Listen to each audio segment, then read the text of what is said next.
All right, welcome back to Problem Solver Politics. Cody's going to start us off this time. Hey guys, welcome to Problem Solver Politics. And today we are going to talk about a topic that we see come up a lot and something that I think is a question worth asking, and I think it kind of expands a little bit past this current election. However, there definitely seems to be somewhat of a media bias against, I don't want to say specifically Andrew Yang, but fringe candidates. Well, candidates that aren't considered to be, you know what? I'm just going to flip it on the screen right now. This is an article by Business Insider posted today. There are 24 2020 Democratic presidential candidates, but it's really only a 5-person race, and you'll never guess who isn't one of those 5 people. Who are the 5 according to Business Insider? Well, according to them, the 5 are Joe Biden, Bernie Sanders, Elizabeth Warren, Kamala Harris, and Pete Buttigieg. He has raised the most money. Aside from that, can't tell you why he's in that list. But there we go. So the arrogance and the elitism of the corporate mainstream media is just let them speak, for out of the abundance of their words with a heart be manifest. These people want an establishment guy. They're pushing an establishment guy, and they've got their snooty little elitist club of establishment-loving people, and here they are months and months and months away from anything substantial. We haven't even gotten to the third debate yet, and they're already saying, oh, our 5 people. And by the way, this guy probably secretly in his mind that wrote this is really thinking of 2 people. He just said 5 because he didn't want his friends at the elitist club to get angry at him for not having included one of theirs. I need a little better, a citation needed on why Pete Buttigieg belongs in that list. I get he's raised a lot of money, but I mean, he's a mayor. He's not even like a state senator or someone that has like that kind of reach. Like, why is he? I get he's polling high, but is he really one of the top 5? It's identity politics. They're pushing him huge because he's gay and he came out while he was Mayor Pete. And there's the possibility of the first gentleman, just like there was the possibility of the first female president, just like there's the possibility of the first black woman / partly Eastern Asian. But then why leave out Andrew Yang? He'd be the first Asian president, first Asian American president. Because the SJWs don't care about the Asians. I'm sorry, but the Asians have succeeded. And Asian immigration is a wildly successful story.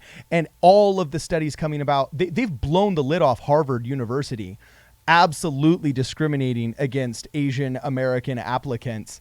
I mean, it's the measurable quantifiers, the science that proves that the Democrat Party could care less about Asians is just, it's all out there. It's equivalent to flat earth conspiracy. You know what I'm saying, in terms of how universal the knowledge is. But anyway, this is why I think that not only is this arrogant and it's elitist, but it's just not true and not historically accurate to start dismissing candidates right now. I mean, Robert Kennedy was killing it until he was killed. Well, okay. I would say it's a bit unfair of a criticism. No, I get. I'm not get rid of fringe candidates. No, I'm not. He wasn't a fringe candidate. He was a very popular candidate, obviously being a Kennedy. But I'm just saying that months out from election day, for heaven's sakes, an assassination happened. Months out from election day, don't forget, where was Abraham Lincoln, the most beloved Republican president, the first Republican president? He was barely pulling percentages in some of these states. Okay, as an unknown, and he'd had failed candidacies before then. There's a reason why, though. The reason was, at this time in American history, just a quick refresher, we were on our way into the Civil War, and there was actually 4 people running for president. So, yes, when Abraham Lincoln ran against 3 other people in the general election, his numbers were lower than we would expect to see with 2. Do you have the graph up? I don't know if it's a graph. It's the Wikipedia article. If you go up to the Wikipedia article and it shows the actual number of percentages and the electoral votes and so on and so forth. Obviously we're comparing apples to oranges. Yes, because there's never going to. Yeah, but there's never going to be another election. Okay, no election is exactly like another election. So you can never actually use past elections to represent previous data, even though we all love doing it. Well, like you're doing now? What do you mean? I'm doing now to offer vague comparisons. And to say what you shouldn't do, not to say what you should do. And what you shouldn't do is discredit some of these smaller candidates, because we've had plenty of underdog stories in American politics. To a certain extent, Reagan, coming out of the West, he wasn't a Northeastern elite. He was relatively an unknown. Go to the Reagan Library, okay? And you see the story of the rise of Ronald Reagan and Had we had online media and Business Insider in 1980 or even in the 70s when he was governor of California, we probably would have been getting articles like this written about Ronald Reagan. Okay? It was always an underdog until that very famous speech that he gave at the Republican National Committee that kind of put him on the map. But at the end of the day, this kind of dismissiveness is not helping the mainstream media and DNC, because they're all the same thing right now. Okay? The mainstream media is just the propaganda arm of the DNC. And we're not looking at them. I mean, CNN's ratings have absolutely tanked into an unforgivable and unsalvageable death spiral because America no longer trusts them. Why? Because they were complicit in the railroading of Bernie Sanders in 2016. And it looks like when they chose their Hillary Clinton establishment candidate, it was her time. She needs to be coronated because she's the rightful heiress. They're doing it again, and they didn't learn the lesson of 2016, and they're going back to the same old tricks, already dismissing far earlier in the game than you should be dismissing people, except for Eric Swalwell. That one we dismissed on day one. He dropped out. But a couple articles I want to highlight, though. Okay, highlight. This is one thing that I think is important. A lot of people probably are familiar with this, but I just want to remind you guys that going back to 2016, the primary season, here's a headline from, I'll make sure I get the publication correct, the Washington Post, of course. Yeah. That says, Elizabeth Warren and Donna Brazile both now agree the 2016 Democratic primary was rigged. They reference a press release. This is an article from 2 years ago. This isn't means breaking news. But yeah, in the op-ed, Brazile says, Clinton's campaign took care of the party's debt and put it on a starvation diet. It had become dependent on her campaign for survival, for which Clinton expected to wield control of its operations. Wow.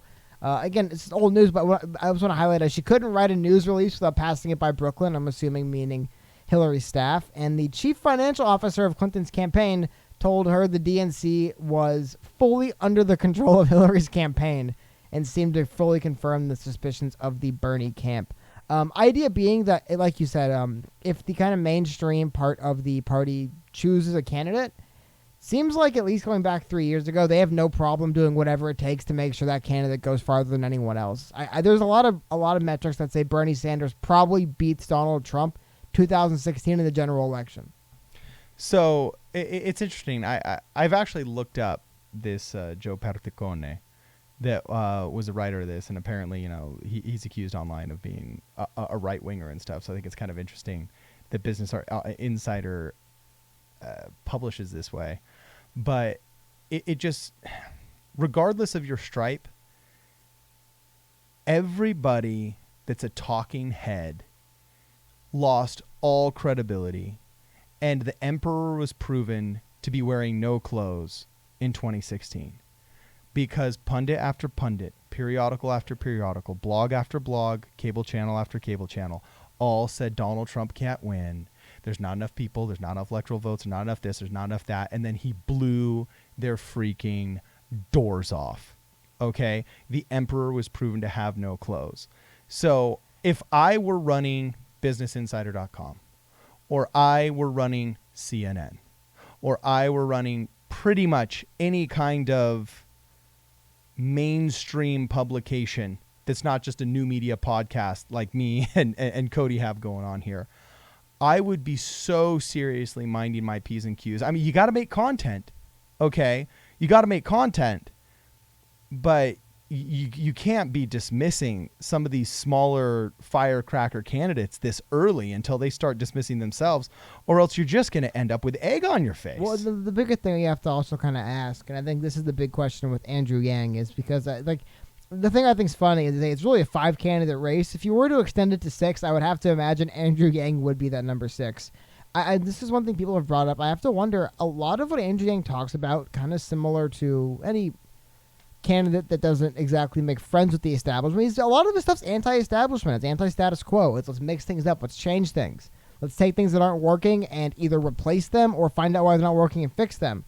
And there's always this weird reluctance to fixing things that aren't working in politics. You can always, we'll talk. It's one of the things online I see a lot of debates between universal basic income and a $15 minimum wage. And out of nowhere, people become just champions for the SNAP program. Oh my God, it's amazing. Yeah. How dare you remove someone from, and most of these people, it seems like, really don't have limited, if any, knowledge of how that program actually, because they become the biggest fans. Oh my God, how dare you remove someone from this dignified, it's like, dude, do you even know like what they get and how it works? Yeah, literally, not only are they fair with their fans, but they're fans overnight. Like, we just had a freaking protest over the children at the border situation at our local city hall here yesterday. And I mean, these are people that never gave a crap. Like, Democrats never gave a crap about children and the 500,000 children that are in subpar foster care situations and are living in poverty in the United States of America. They never give a crap about any of that, okay, until Donald Trump was president and there was a chance to have a proxy war against Donald Trump. So the amount of people just jumping into arguments, loving things or hating them all of a sudden is a joke. Actually, it's kind of funny. I did look up previous articles by this Joe Perricone guy, and he actually seems like, I'd love to get him on the show and see what he has to say, though, because he seems like an interesting character in this one sense that it actually seems like he did a good bit of inquiring that Barack Obama had actually done a surprise visit to Hawaii 2 days before a Hawaii judge put an injunction against Donald Trump's travel ban. And this guy was actually speaking truth to power, or whatever the term we all like to use is. That kind of sounds like... They accused him of conspiracy theorying. Yeah, however, that reminds me of the episode of It's Always Sunny in Philadelphia where they have the mailroom. I don't know if you reference, you get the idea, where it's like, what are you talking about, man? Really? No, but you do Barack have to Obama admit, landed on the island 48 hours later. It's like, dude, what? If who this cares? were Donald Trump, and it says, oh, Donald Trump went to they're both dumb, dude. Nigeria both dumb 2 theories. days before a Nigerian injunction, like if this were the mainstream leftist media and it were Donald Trump, this would be considered good journalism. But because it was Barack Obama, it was called a conspiracy theory. Because it is like nonsense, dude. Oh, he went to Hawaii. Okay. No, it might be nonsense, but I'm just saying you have to admit there's a double standard here. We can investigate the crap out of Donald Trump for every weird conspiracy theory. I don't know if double standard is the word to put it. I would agree that it's really dumb to treat any political figure that way. Whether it's Trump or Obama, it's dumb to say they landed on the island, and then, you look 37 hours later, you look at the injunction that gets filed. It's like, wow, man, like maybe other things happen on that island between those people during the weeks or months you aren't talking about. So I think it's just both of them are kind of ridiculous points to bring up. Yeah. So anyway, the point is, it's obvious Andrew Yang has amazing ideas, but he hasn't penetrated into the cool kid DNC club yet. And that's getting manifest by the mainstream media. And I think he's got a lot of headway he has to make with party loyalists. And I don't know what the secret sauce is to penetrate that glass ceiling. I know, all the feminists can put their pencils down. You don't have to write blog posts about me using the term glass ceiling. Okay. It's an analogy that we all understand, a metaphor.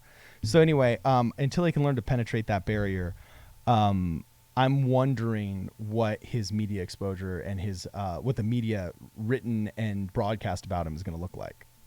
Yeah, I mean, like I think we said before, can he win the primary? Really, it's going to come down to if they let him.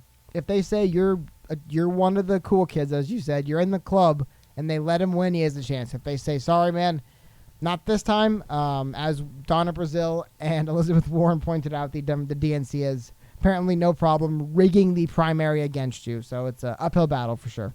Okay, awesome. Guys, please like this video. Engage with us. Let us know what you thought about it. If there's any content that you'd actually like us to create, any subjects that you want us to speak on, by all means, shoot us an email. Let us know. Thank you to all our donors. We got another donor today. That was pretty cool. Another repeat donor. Thanks a lot, Dow. And also, we're getting those hats pretty soon. I think the order goes out today. We'll find the tracking number. Let us know what you guys think. Please participate, engage. That's the way to beat these algorithms and get the word out there about Andrew Yang, his policy proposals, and the merit that they do or don't have. And let us know what you think. This is Problem Solver Politics. See you in the next video, guys.